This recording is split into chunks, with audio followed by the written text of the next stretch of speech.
In case ಒಂದು stretch ಮಾಡಬೇಕಂದ್ರೆ ಯಾವ ಥರ ಸ್ಟ್ರೆಚ್ ಮಾಡಬೇಕು, ಯಾವ ಬ್ರೀತಿಂದ ಇನ್ಹೇಲ್ ಮಾಡ್ತೀವ ಎಕ್ಸೇಲ್ ಮಾಡ್ತೀವ ಅದರ ಒಂದು ಅಲೈನ್ಮೆಂಟ್ ಸಿಗೋದು ಯೋಗ ಇಲ್ಲ ಅಲ್ವಾ. ನೀವು ಯೋಗ ಮಾಡಿ ಮುಗಿಸಿದ ಮೇಲೆ ಬಾಡಿ ಹೆವಿ ಅನ್ಸಲ್ಲ, ಒಂಥರ ಫುಲ್ಲು ಒಂಥರ ನೆಗೆಟಿವಿಟಿ ಥಾಟ್ಸ್ ಒಳಗಡೆ ಹೋಗಲ್ಲ, ಫುಲ್ಲು ಒಂಥರ ಪಾಸಿಟಿವ್ ಅಲ್ಲಿ ಇರ್ತೀವಿ. ಸ್ವಲ್ಪ ಮೈಂಡ್ ಅಟ್ಲೀಸ್ಟ್ ಒಂದು 70% ಕಾಮ್ ಇರುತ್ತೆ, 100% ಅಂತ ಹೇಳೋಕ್ಕಾಗಲ್ಲ.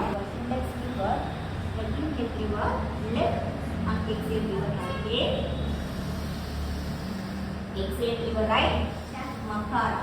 Inhale through your nose, exhale humming sound. We can practice again. Inhale.